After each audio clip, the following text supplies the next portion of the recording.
ओम नमः शिवाय। हर हर महादेव। राधे राधे। सबसे पहले अपनी पूरी सच्ची श्रद्धा के साथ कमेंट में लिखें हर हर महादेव। राधे राधे। ओम नमः शिवाय। हे माता लक्ष्मी, जो भी आपके इस चैनल को सब्सक्राइब करें, वीडियो को लाइक करें, उसके घर में धन का भंडार भर देना, हमारी यही मनोकामना है। गाय माता ने स्त्रियों को दिया श्राप। दोस्तों, कौन सा श्राप गाय माता ने स्त्रियों को दिया था जो आज हर मनुष्य और स्त्रियों को गौ माता का श्राप भोगना पड़ रहा है?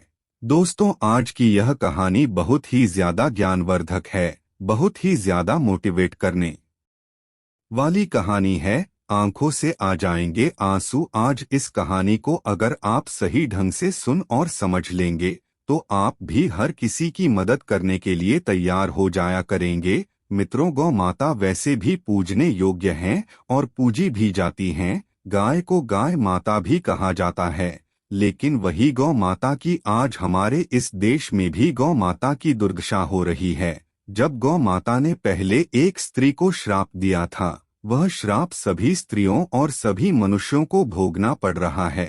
कहीं ऐसा ना हो जाए आज इस कलयुग में भी यह जो गए दुखी हैं वह श्राप न दे दे जिसे। कहीं ऐसा ना हो कि प्रलय आ जाए। तो मित्रों, आज की कहानी को शुरू करते हैं। उससे पहले आपसे एक निवेदन करूंगा। हे माता लक्ष्मी, जिसने भी इस चैनल को सब्सक्राइब कर दिया है उसका पूरा परिवार हमेशा हंसता मुस्कुराता कुशल मंगल रहे, उनके घर में कभी भी धन दौलत की कमी ना रहे। तो मित्रों, अगर अभी तक अपने चैनल को सब्सक्राइब नहीं किया है तो जल्दी जल्दी सब्सक्राइब कर दें।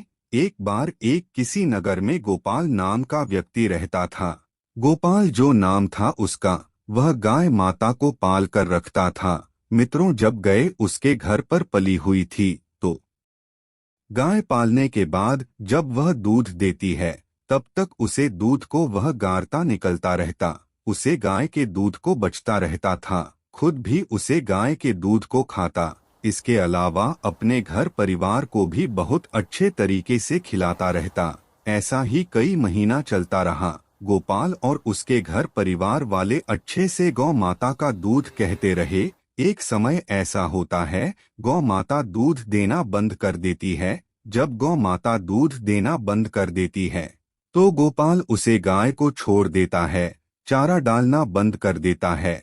जब गौ माता को गोपाल छोड़ देता है तब वह इधर उधर खेतों में भटकने लगती है। इसके बाद ऐसा ही 2-4 दिन चला रहा। गौ माता इधर उधर भटकती रही। एक दिन ऐसा होता है, गौ माता एक जगह खड़ी हो जाती है और रोने लगते हैं। रोते रोते कहती है कि हे भगवान, आपने हमें गाय क्यों बनाया है?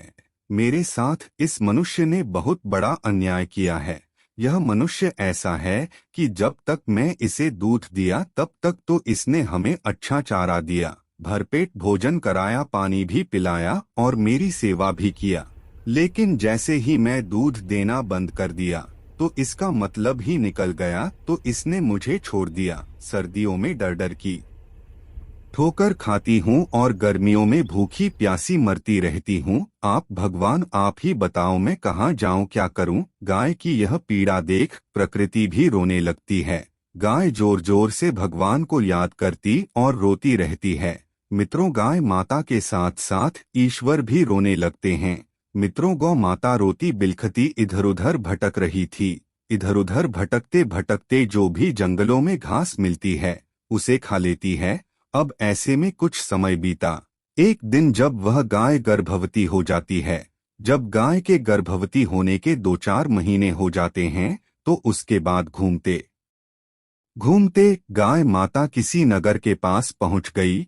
जब गाय माता उसे नगर के पास पहुंच गई तो गाय माता को एक मीना नाम की औरत ने देख लिया और उसके अंदर लालच आ गई। लालच यह आई कि मैं इस गाय को पकड़ लूं, क्योंकि यह गए कुछ ही दिनों में बच्चा देने वाली है और बच्चा देने के बाद यह ढेर सारा दूध भी देगी और इसी दूध को बेचकर मैं धनवान बन जाऊंगी, ढेर सारा धन कम आऊंगी और इसी दूध से मैं अपने घर परिवार का पालन पोषण भी करूंगी। इस गौ माता से मुझे ढेर सारा धन मिलेगा। इतना सोचते सोचते वह वापस अपने घर को गई और अपने पति को बुलाने के लिए चली गई। जब वह मीना नाम की औरत अपने पति को बुलाने गई और वहां से वापस आई तो उसने देखा कि गाय वहां से गायब हो गई थी। दोस्तों, जब गाय माता वहां से जंगल में पहुंच गई, जब उसका बच्चा देने का समय पूरा हुआ, तब गाय माता ने एक बच्चे का जन्म दिया। उसने उसे बच्चे का जन्म एक छोटे से वृक्ष के नीचे दिया। लेकिन जो मीना नाम की औरत थी, वह वही इस वृक्ष के पास खेतों में घास काटने गई थी। लेकिन उसे वृक्ष के नीचे गए को देखकर वह उसके करीब आ गई। इस समय गाय माता मीना नाम की औरत से गुजारिश करती है। गाय माता कहती है कि है स्त्री, आप मेरी एक सहायता कर दो। यह जो मेरा बच्चा है, मैं इसे अपने हाथों से उठा नहीं सकती, लेकिन है स्त्री, आप मेरे ऊपर एक एहसान कर दो, मेरी मदद कर दो। किसी तरह से इस बच्चे को उठाकर मेरी गर्दन पर रख दो, जिससे कि मैं इसे किसी सुरक्षित स्थान पर लेकर जा सकूं। गाय की ऐसी बात सुनकर मीना उसका मजाक उड़ने लगी, उसे पर हंसने लगी। हंसने के बाद यह कहा, देखो मैं तुम्हारी मदद भला क्यों करूं? यह तुम्हारा बच्चा कितना गंदा है जो तुमने अभी इस बच्चे को जन्म दिया है। इस बच्चे के ऊपर बहुत सारी गंदगी है। मैं तुम्हारे इस बच्चे को उठाकर सर पर तो नहीं रख सकती या गर्दन पर तो नहीं रख सकती। गाय माता ने बार बार निवेदन किया, लेकिन वह मीना नाम की स्त्री रखने को तैयार नहीं हुई। इस समय गाय माता ने जवाब दिया, मीना अभी सोच और समझ लो, क्योंकि यह बच्चा यदि मैं सुरक्षित जगह नहीं लेकर गई तो इस बच्चे को कोई जंगली जानवर मार देगा और इसे मारकर खा भी सकता है, जिससे होगा यह कि इसका जीवन समाप्त हो जाएगा।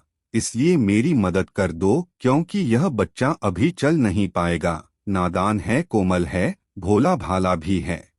कम से कम 8-9 महीने के बाद यह चल पाएगा। मित्रों, उसे समय पशुओं के बच्चे 8-9 महीने के बाद ही चल पाए थे, जो कि आज जन्म लेने के तुरंत बाद चलने लग जाते हैं, जो कि ऐसा पहले नहीं था। मित्रों, इस समय गाय माता ने उसे मीना नाम की औरत को श्राप दे दिया, तुम हमारी मदद नहीं कर रही हो एक इंसान हो करके, लेकिन जो मेरा तुम्हारे लिए श्राप है, जो तुम्हारे बच्चे जन्म लेने के तुरंत बाद चलने लगते हैं। मित्रों, पहले ऐसा होता था, स्त्रियों के बच्चे तुरंत से चलने लग जाते थे, लेकिन अब तुम्हारे बच्चे मतलब मनुष्यों के बच्चे जन्म लेने के 8-9 महीने के बाद ही चल पाएंगे।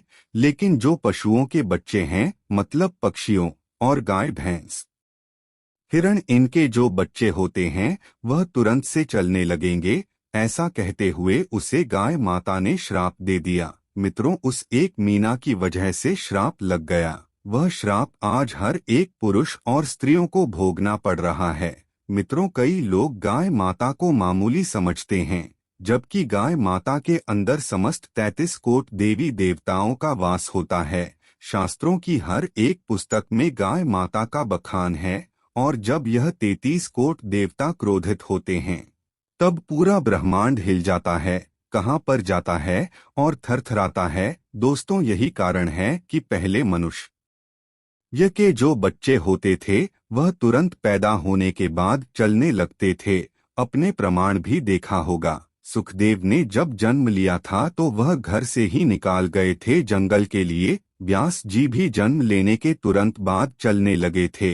एक नहीं, इसके हजारों प्रमाण हैं। लेकिन यह जब से गौ माता का श्राप लगा है, तब से जो पशुओं के बच्चे होते हैं वह जन्म लेने के तुरंत बाद चलने लगते हैं, लेकिन इंसान यानी कि मनुष्य के बच्चे, स्त्रियों के बच्चे गौ माता के श्राप के वजह से 9 महीने में ही चलने लायक हो पाते हैं, 8-9 महीने में चल पाते हैं। शास्त्रों के अनुसार यह माना जाता है कि जिस स्त्री का बच्चा 9 महीने या 8 महीने पहले से ही चलने लग जाता है, तो मान लीजिए उसके घर पर गाय माता का विशेष आशीर्वाद है, यानी कि वह लोग गाय माता को सच्चे हृदय से पूजते हैं और उनकी सेवा करते हैं, उन्हें खिलाते हैं। पूर्व जन्म में उन्होंने गाय माता की बहुत ज्यादा सेवा की होगी। तो दोस्तों, यह श्राप उस स्त्री को दिया था गौ माता ने। यह एक सत्य घटना है जो कि एकदम सत्य पर आधारित है।